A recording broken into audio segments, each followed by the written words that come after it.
Morning everybody, success point Deoband में आपका फिर से स्वागत है। आज हम करते हैं भौतिक भूगोल में कुछ प्रमुख तटों के बारे में।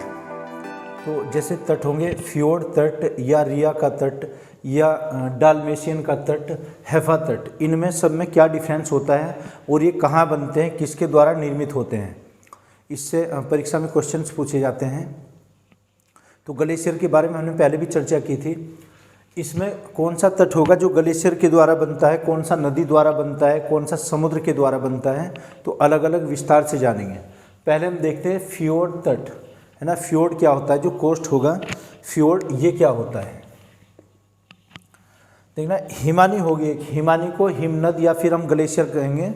तो हिमानी के द्वारा जो अपघर्षण के द्वारा कटाव होता है और वो किसी पर्वत के, पहाड़ के किनारों को काटता है। समझिए ये पर्वत है, यहाँ पर माउंटेन पर्वत क्या होता है, जिसकी ऊंचाई 1 किलोमीटर या 1 किलोमीटर से अधिक होगी, वो पर्वत कहलाएगा, जिसमें 2 तीर ढलान भी होंगे और उसकी विजिबिलिटी 300 मीटर होगी। यानी कि हम 300 मीटर की दूरी से पता लगा सकते हैं कि इस पर वनस्पति या प्लांटेशन कौन सी उगी है।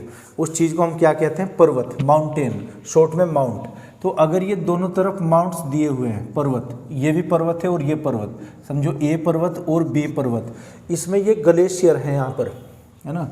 ये बहाव किसका है, ग्लेशियर का। ग्लेशियर के द्वारा इसमें कटाव होगा, है ना, हिमनद,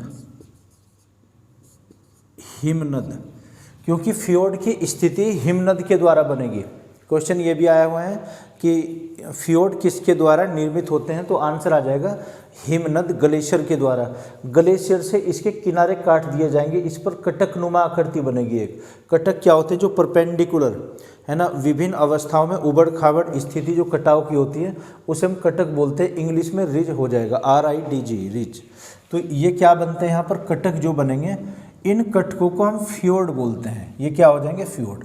और अगर ये मेल्ट होकर हिमनद अगर यहाँ पर पिघल जाता है, इसमें जलीय अवस्था में ये परिवर्तित होगा, यहाँ पर एक झील का निर्माण भी हो जाएगा इसमें, झील। इसको हम पेड़ामाउंट झील बोलते हैं, पीडामाउंट, पीडामाउंट झील का निर्माण करते हैं। तो क्वेश्चन आया हुआ है कि पीडामाउंट झील का निर्माण किसके द्वारा होता है। उसमें जब रिज बनते हैं, कटक बनते हैं और ग्लेशियर मेल्ट होता है, फ्योर्ड की स्थिति बनेगी। जब यहाँ पर फ्योर्ड तट होंगे, उसके बीच में स्थित झील पेड़ामाउंट या फिर गिरिपदीय झील कहलाती है। तो एक झील का भी निर्माण हो सकता है। तो फ्योर्ड किससे होंगे निर्मित, ग्लेशियर से होंगे, हिमनद से। हिमनद के द्वारा अपघर्षण की क्रिया के द्वारा, जब ये हिमनद मूवमेंट में होंगे, गति की अवस्था में, ये गति की अवस्था में है। हिमनद की गति एक दिन में 3 सेंटीमीटर से 30 सेंटीमीटर तक होती है, 3 centimetre to 30 centimetre per day. इतनी स्पीड रहती है, इतनी गति रहती है ग्लेशियर की अमूमन। तो यहाँ से ग्लेशियर इनके किनारों को काटते हैं, उस कटाव की घटना को अपघर्षण बोलते हैं। अपघर्षण के द्वारा जब उबड़ खाबड़ स्थिति में किनारे कट जाएंगे, इसे हम क्या कहेंगे, इन तटों को फ्योर्ड, ये फ्योर्ड बनते हैं। तो क्वेश्चन आया हुआ कि विश्व में सबसे अधिक फ्योर्ड किस देश में निर्मित होते हैं, नार्वे में होते हैं। नार्वे, जहाँ की राजधानी ओस्लो है। तो कहाँ पर फ्योर्ड बनते हैं, नार्वे, नार्वे के तट पर। नार्वे के अधिकांश तट या कोस्ट फ्योर्ड कहलाते हैं, चूँकि वहाँ पर हिमपात बहुत ज़्यादा होता है, स्नोफॉलिंग, उससे ग्लेशियर बनते हैं। वैसे तो सबसे अधिक स्थायी ग्लेशियर ये ग्रीनलैंड में और अंटार्कटिका पर पाए जाते हैं। भारत में सबसे अधिक ग्लेशियर जम्मू कश्मीर में होंगे। एक सिसाइना ग्लेशियर, वो सबसे बड़ा है भारत का, उसकी लंबाई लगभग 158.5 किलोमीटर। उसके बाद दूसरा है फिर सियाचिन, सियाचिन की लंबाई लगभग रहती है 72 किलोमीटर या 75 किलोमीटर। तो फ्योर्ड किससे बनेंगे, ग्लेशियर से। दूसरा देखते हैं रिया तट। रिया तट क्या होता है, रिया तट ये होगा, ये नदी के द्वारा निर्मित होता है। किसके द्वारा, नदी के द्वारा, रिवर के द्वारा।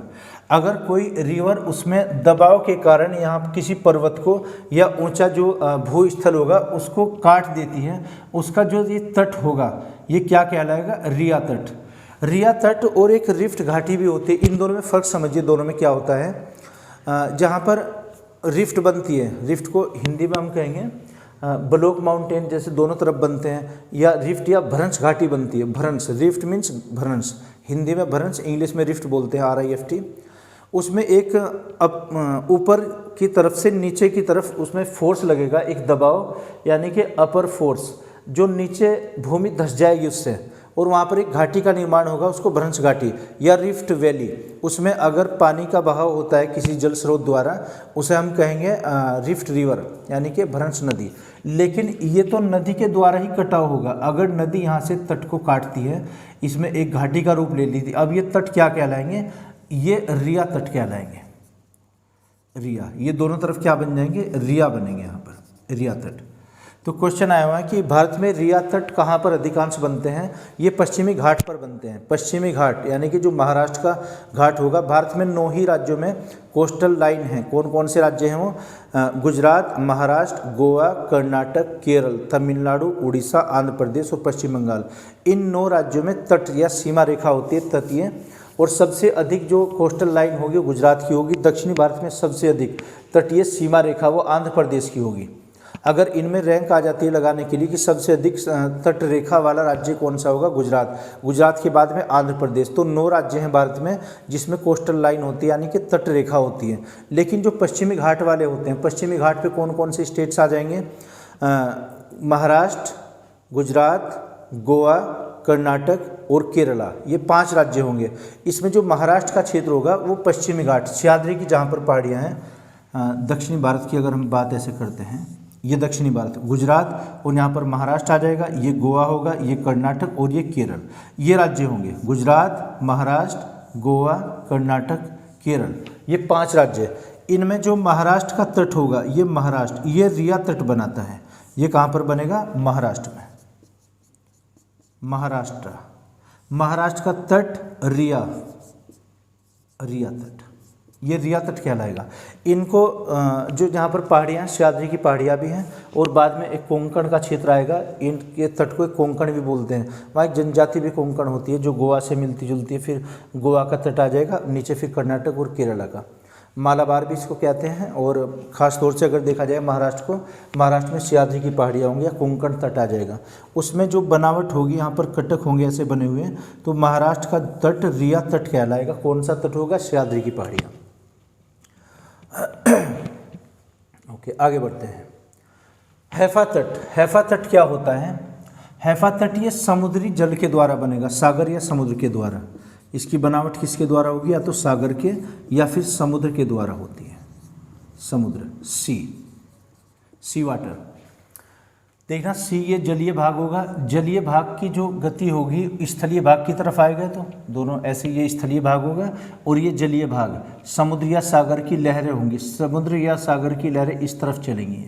तो यहाँ से भूमि का या स्थल का कुछ भाग जलमग्न हो जाएगा, ये डूब जाएगा इसमें। जो इसके कटाव से यहाँ पर कटक बनेंगे, उबड़ खाबड़ स्थिति होगी, ये सब क्या कहलाएंगे? हैदा तट कहलाएगा। हैफा, ये क्या हो जाएगा? हैफा, हैफा तट, ये इसका कोस्ट आ जाएगा। तो हैफा किसके द्वारा बनता है? ये समुद्र के द्वारा। समुद्र की लहरों के द्वारा जब यहाँ पर भूमि कटाव होगा, वो उबड़ खाबड़ स्थिति में बनेगा।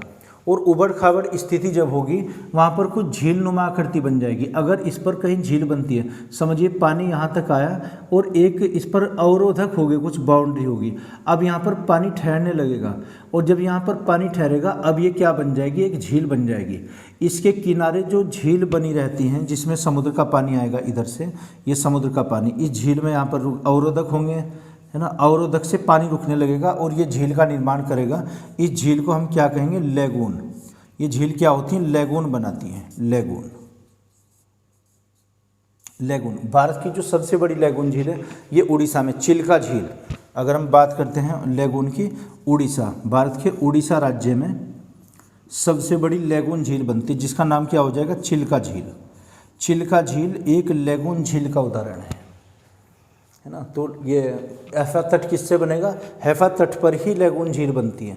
ये समुद्र की जलधारा के द्वारा बनेगा, जो विभिन्न आकृतियों में कटाव करती है। यहाँ पर अपसे अपर्दन जैसे इरोजन होता है, उससे अवसाद जमा होगा, गड्ढे नुमा स्थिति, या फिर उथला कुछ तल हो जाएगा, कुछ गहरा तल हो जाएगा, उसमें पानी भर जाएगा, उसे हम झील को क्या कहेंगे? लैगून झील। परीक्षा में कई बार क्वेश्चन पूछा गया है। आगे देखिएगा, डालमेशियन तट। डालमेशियन तट ये होगा समुद्र के किनारे कुछ परपेंडिकुलर पर्वत या फिर पहाड़ियाँ चट्टानें होंगी जिसमें कठोर या सॉफ्ट मुलायम भी हो सकती हैं। जो ये चट्टानें होंगी इसके बीच में जो जल कटाव होगा परपेंडिकुलर ये काटता है और यहाँ पर कटक जैसी स्थिति बनती है। ये क्या बन जाएंगे? कटक। कटक इंग्लिश में क्या कहते हैं इनको? कटक को रिज, RIDG, रिज बनेंगे इसमें। ये कटक जो बनेंगे ये तट क्या कहलाएंगे? डालमेशियन। ये डालमेशियन तट बन जाएंगे, डालमेशियन तट। ये डालमेशियन तट होंगे। ये किसके द्वारा होंगे? जल के द्वारा, जो समुद्री जल होगा उसके द्वारा स्थलाकृति काटी जाएगी, लेकिन ये परपेंडिकुलर होंगे। यहाँ पर क्या होगा? परपेंडिकुलर नहीं है, स्लोप बनेगा इसमें हैफा तट में। ये डालमेशियन में इसका उल्टा हो जाएगा, यहाँ परपेंडिकुलर अवस्था में हो जाएगा। कोई पहाड़ या पर्वत होगा उसके तटों को काटा जाएगा जल के द्वारा। ये डालमेशियन तट ये कहाँ बनते हैं? यूगोस्लाविया में। इसका बेस्ट एग्जाम्पल है यूगोस्लाविया। यूगोस्लाविया यूरोप का एक देश है यूगोस्लाविया, उसमें बनते हैं ज़्यादा तट। एक बार फिर से देखिएगा आप, 4 तटों की हमने बात की है। एक तो फ्योर्ड तट, रिया तट, हैवा तट और डालमेशियन तट। फ्योर्ड ये किससे बनता है? फ्योर्ड का जो कोस्ट बनेगा तट, ये तो हिमानी के द्वारा, ग्लेशियर के द्वारा, हिम नदी के द्वारा। रिया किससे बनेगा? नदी के द्वारा, रिवर के द्वारा। हैफा किससे बनेगा? समुद्री जल के द्वारा। और जो डालमेशियन बनेगा ये भी समुद्री जल के द्वारा, लेकिन वो परपेंडिकुलर होंगे इसमें चट्टानें, इससे बनाया जाएगा। यहाँ से देखते हैं फ्योर्ड। फ्योर्ड कौन सी झील बनाता है? फिर बाद में इसमें एक पीडामाउंट झील बनती है जिसको गिरिपदीय झील भी कहते हैं। जब इसका जो हिमनद होगा ये कटकों के द्वारा, यानी कि परपेंडिकुलर जो पर्वत होंगे उनके द्वारा झील इसमें जलीय अवस्था में बर्फ पिघलने लगेगी, मेल्ट होने लगी, उससे झील का निर्माण होता है। ऐसे रिया तट क्या होगा? ये नदी के जल के द्वारा भूमि का कटाव करेगा, इससे तट जो बनेंगे वो रिया तट कहलाएंगे, जैसे महाराष्ट्र के तट होते हैं। हैफा तट क्या होगा? समुद्री जल जब स्थल की ओर आएगा, स्थल का कुछ हिस्सा समुद्र में डूब जाएगा, सबमर्ज हो जाएगा, उस हिस्से को हम क्या कहेंगे? ये लैगून भी बनाएगा या हैफा तट बनेगा, इसमें लैगून का निर्माण होगा। बेस्ट एग्जाम्पल हो जाएगा इसका उड़ीसा। उड़ीसा की चिल्का झील लैगून झील का उदाहरण होगी। नेक्स्ट, डालमेशियन तट कैसे होंगे? समुद्र के द्वारा ही बनेंगे, लेकिन वो परपेंडिकुलर अवस्था में कटाव करेंगे उसका, नीचे से ऊपर की तरफ। वो किनारे क्या कहलाएंगे? जो कटकों का निर्माण होगा, इसमें कटक बनेंगे या रिज बनेंगे, ये डालमेशियन तट कहलाएंगे। इसका बेस्ट एग्जाम्पल होगा यूगोस्लाविया। तो इन सब में ज़्यादा जो पूछा गया है परीक्षा में, एक तो फ्योर्ड तट और रिया तट, तो इनके बारे में आप ये नोट कर लीजिए, डायग्राम भी इसका नोट कीजिए। तो ग्लेशियर से इससे पहले वाली वीडियो में हमने ग्लेशियर पर चर्चा की थी और ज्वालामुखी पर भी, पर्वतों पर भी, नदियों पर भी। तो इस पर भूगोल में हम लगभग एक वीडियो डेली बनाए रहेंगे। तो ये मैं आशा करता हूँ आपकी समझ आया होगा। अगर नहीं तो कमेंट बॉक्स में आप लिख कर बताइएगा। Okay, thank you.